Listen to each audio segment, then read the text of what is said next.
خطرناک واقعات میں سے ہے جنہیں سن کر انسان کا دل کانپ جاتا ہے اور روح پر لرزہ طاری ہو جاتا ہے۔ یہ قصہ ایک ایسے شخص کا ہے جو دولت اور غرور میں اندھا ہو گیا، جو اپنی قوم کے لیے آزمائش بنا، جس نے اللہ کی نعمتوں کو بھلا دیا اور آخرکار اللہ کی گرفت کا شکار ہو کر زمین میں ڈانس دیا گیا۔ اس کا نام تھا قارون۔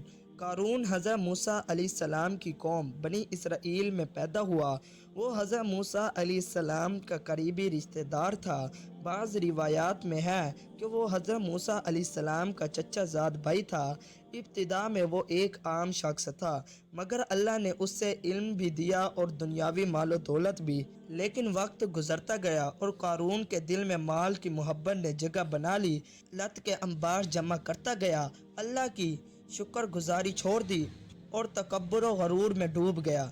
اسے اللہ نے اتنا مال دیا تھا کہ قرآن کہتا ہے کہ اس کے خزانے کی کنجیاں کئی طاقتور لوگوں کے لیے بھی اٹھانا مشکل تھا۔ خزانے بے شمار تھے، دولت کی انتہا تھی، لیکن دولت کے ساتھ ساتھ تکبر بھی بڑھتا گیا۔ وہ اپنی قوم بنی اسرائیل کو حقیر سمجھنے لگا۔ حضرت موسیٰ علیہ السلام جو اللہ کے نبی تھے، وہ لوگوں کو اللہ کی عبادت کی طرف بلاتے، مگر قارون نے موسیٰ علیہ السلام کی باتوں کو ماننے سے انکار کر دیا۔ اس نے کہا کہ یہ مال میں نے اپنے علم اور محنت سے حاصل کیا، یہ اللہ کا کوئی فضل نہیں۔ یہ جملہ اس کی بربادی کا آغاز تھا۔ اللہ کی دی ہوئی نعمت کو اپنی طاقت اور علم کا نتیجہ سمجھنا سب سے بڑا ظلم ہے۔ قوم کے لوگ اسے سمجھاتے کہ قارون، یہ سب کچھ اللہ نے دیا، اللہ کے راستے میں خرچ کر، غریبوں کی مدد کر، مگر وہ نہ مانا، بلکہ وہ اپنی دولت کا اور زیادہ مظاہرہ کرتا۔ وہ اپنی قوم کے سامنے فخر سے نکلتا، قیمتی لباس پہن کر، سونے اور جواہرات سے پہنے ہوئے خزانوں کے ساتھ، تاکہ لوگ اس کی شان دیکھیں۔ کمزور دل لوگ اس کی دولت کو دیکھ کر حسرت کرتے اور کہتے کاش ہمیں بھی یہ ملتا، لیکن اہل ایمان کہتے کہ اللہ کا ثواب اس سے بہتر ہے جو صبر کرے۔ قارون کا تکبر اتنا بڑھا کہ اس نے حضرت موسیٰ علیہ السلام کو جھوٹا ثابت کرنے کی کوشش کی۔ اس نے ایک بدکار عورت کو رشوت دی کہ وہ مجمع میں حضرت موسیٰ پر الزام لگائے، لیکن جب عورت کو مجمع میں لایا گیا اور موسیٰ علیہ السلام کے سامنے کھڑا کیا گیا تو اللہ کے حکم سے عورت نے خود اقرار کیا کہ قارون نے مجھے یہ الزام لگانے پر مجبور کیا۔ یوں اس کی سازش ناکام ہو گئی۔ اب اللہ کا فیصلہ آیا۔ ایک دن قارون اپنی قوم کے سامنے بڑی شان و شوکت کے ساتھ نکلا۔ اس کے خزانے، اس کا غرور، اس کا تکبر، سب کچھ ظاہر ہو رہا تھا۔ لوگوں کے دل دہل گئے، لیکن اسی لمحے اللہ کا عذاب آیا۔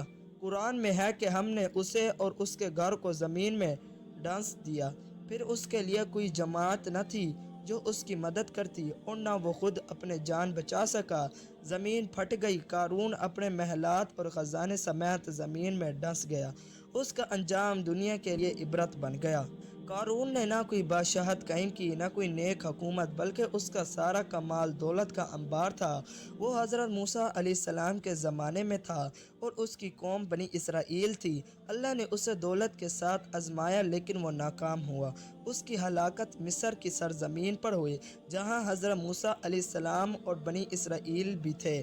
آج بھی اس کا ذکر بطور عبرت باقی ہے۔ جب کبھی کوئی دولت پر غرور کرتا ہے، جب کوئی اللہ کی نعمتوں کو بھول کر تکبر کرتا ہے، تو قارون کا قصہ یاد آتا ہے۔ وہ شخص جس کے پاس خزانے تھے، کنجیاں کا بوجھ تھا، طاقتور لوگ اٹھا نہ سکتے تھے، آج وہ زمین کے نیچے دفن ہے، اور اس کا نام لعنت اور عبرت کی علامت ہے۔ قارون کے انجام سے یہ سبق ملتا ہے کہ دنیا کی دولت اور شان و شوکت سب فانی ہے۔ اصل دولت اللہ کی اطاعت اور ایمان ہے۔ وہی دولت ہمیشہ باقی ہے۔ جو لوگ اللہ کی نعمت کو پہچان کر شکر کرتے ہیں، وہی کامیاب ہوتے ہیں، اور جو غرور کرتے ہیں ان کا انجام قارون جیسا ہوتا ہے۔ قارون کے زمین میں ڈنس دیے جانے کے بعد بنی اسرائیل کے لوگوں پر ایک عجب کیفیت طاری ہوئی۔ کل تک وہی لوگ جو اس کے خزانے اور اس کی شان و شوکت کو دیکھ کر رشک کرتے تھے، دل ہی دل میں یہ کہتے تھے کہ کاش ہمارے پاس بھی قارون جیسا مال و دولت ہوتا۔ آج وہی لوگ اپنے گھروں میں بیٹھے اللہ کا شکر ادا کر رہے تھے کہ اللہ نے ہمیں اس کے جیسا نہیں بنایا۔ ان کے دلوں پر ایک سخت خوف طاری ہو گیا۔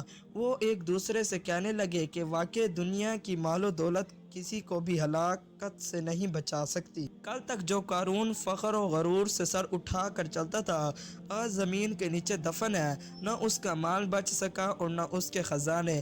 لوگ کانپتے ہوئے ایک دوسرے کو نصیحت کرنے لگے کہ غرور کبھی نہ کرنا، دولت پر کبھی ناز نہ کرنا، کیونکہ اللہ کے سامنے سب کچھ نہیں۔ وہ رات بنی اسرائیل کے لیے عبرت کی رات تھی۔ ہر گھر میں اس واقعے کی بات ہو رہی تھی۔